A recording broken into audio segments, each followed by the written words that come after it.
चानू जी, बहुत बहुत बधाई आपको। और आप हकदार हैं।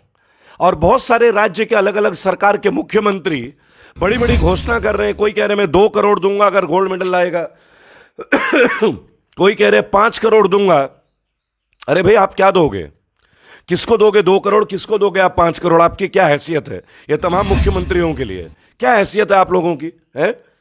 जब कोई कंपटीशन जीत जाता है तब तुम कहते हो कि 2 करोड़ देंगे, 5 करोड़ देंगे। अरे तुम नहीं भी दोगे ना, और अगर वो गोल्ड मेडल जीत लेगा उससे तो दुनिया भर का स्पॉन्सरशिप मिल ही जाएगा। मिलना ही मिलना है।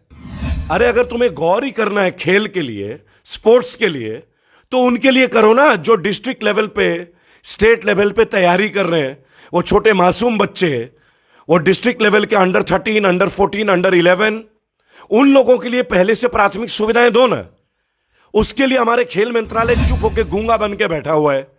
लेकिन जब कोई कंपटीशन होता है तो खेल मंत्रालय से लेके हमारे देश के जितने मुख्यमंत्री हैं, तमाम पार्टीज के, ये एक पार्टी की बात नहीं, कोई भाजपा की बात नहीं है, कांग्रेस हो, आम आदमी पार्टी हो, कोई भी हो, हम 2 करोड़ देंगे, हम 5 करोड़ देंगे, हम 7 करोड़ देंगे, हम नौकरी देंगे। अरे यार, वो जीत रहे हैं तो तुम्हारी जरूरत नहीं है उनको, कतई भी जरूरत नहीं है, कतई भी।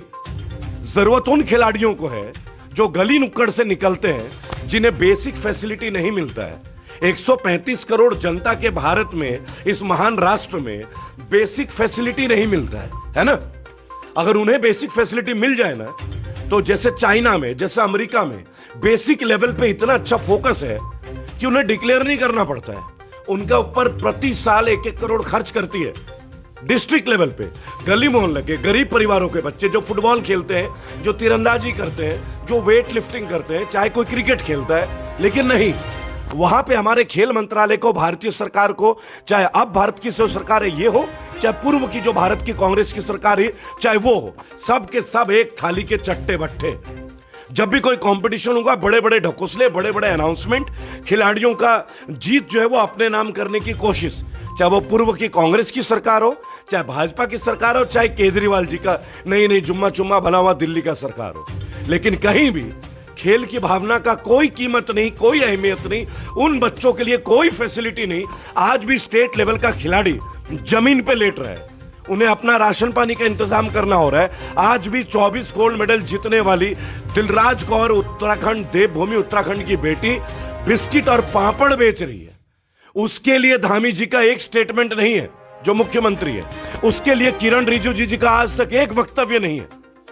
Dilraj Kaur 24 gold medal, parachuter 24 gold medals, आपने मेरे वीडियो में देखा होगा। अरे क्या गोल्ड मेडल लाते लाते वो अपना जान दे दे क्या? आप लोगों को शर्म नहीं आती? आप लोगों को शर्म नहीं आती? अभी हमारे खिलाड़ी जीत के आ रहे हैं तो ढोल नगाड़े लेके एयरपोर्ट जा रहे हो। क्या दिखाना चाह रहे हो? कि तुम लोगों की जो पार्टी है, जो तुम लोग का पॉलिटिकल एजेंडा है, वो स्पोर्ट्समैन का सम्मान करती है। अरे बाज आओ बेशर्मी से। देश देख रहा है, देश देख रहा है कि किसी को भी बनने में तुम कोई मदद नहीं करते। एक खिलाड़ी की भावना में कहीं तुम शामिल नहीं हो।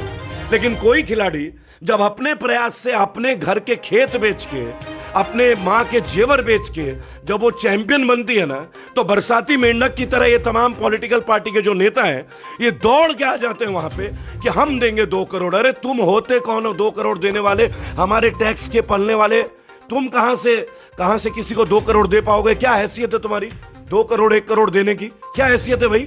है अपनी पेंशन तो त्याग नहीं पाते हो। 5 साल काम करके हमारे जीवन भर का। अब देखिए, एक छोटी सी बात है, अब हम स्पोर्ट्स की बात कर रहे हैं तो यहां भी बीजेपी आईटी सेल के लोग बिलबिलाते हुए आ गए, गाली देना शुरू, कमेंट देना शुरू। अरे भाई, तुम्हारे घर में कोई खिलाड़ी नहीं है क्या? या सब जुमलेबाजी हैं? सब जुमलेबाज हैं क्या अंधभक्तों? ऐसे खेल खेलते हो? वो दिन दूर नहीं जब आप बोलोगे कि मोदी जी ने गोल्ड मेडल जीता था उस टाइम पे जब कैमरे नहीं थे। पॉसिबल है ये भी? पॉसिबल है। बाज आओ यार। देश की खेल भावना की बात हो रही है, पंखा यूथ की बात हो रही है। आपको समझना होगा, गली गली में हमारे इतने खिलाड़ी है ना कि विश्व के सबसे ज्यादा गोल्ड मेडल। बहुत सारी प्राकृतिक आपदाएं चल रही हैं। लगातार बारिश हो रही है, लगातार। और कल से तो बारिश रुकी नहीं है उत्तराखंड में, देवभूमि उत्तराखंड में कल से बारिश बिल्कुल भी नहीं रुकी है।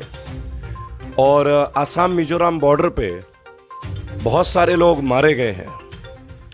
कहीं ना कहीं हर चीज के लिए सरकार को जिम्मेदार नहीं ठहराएंगे, क्योंकि जब व्यक्ति लड़ाई करते हैं आपस में तो कोई सरकार आके नहीं लड़ती। तो राजनीतिक बात नहीं करेंगे बिल्कुल भी। उन परिवारों के लिए मेरी सांत्वनाएं, मेरी भावनाएं आप लोगों के साथ जिन्होंने अपने परिवार के लोगों को खो दिया। असम और मिजोरम के बॉर्डर में कल कुछ दंगे हुए, कुछ लोगों की मृत्यु हुई, बहुत ही दुखद विषय है।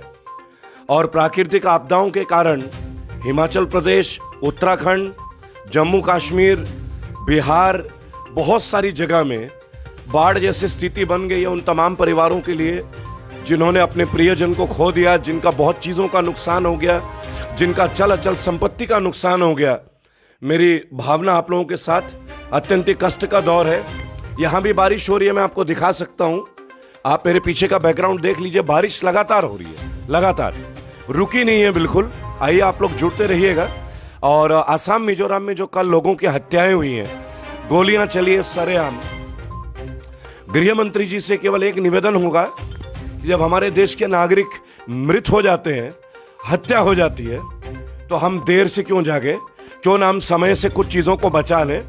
वैसे ही कोरोना के काल में लोग अस्त व्यस्त हैं, और असम मिजोरम में जिस तरीके से ये कल हत्याएं हुई हैं, अत्यंत ही शर्मनाक है। बहुत बारिश हो रही है, मैं देवभूमि उत्तराखंड में हूँ।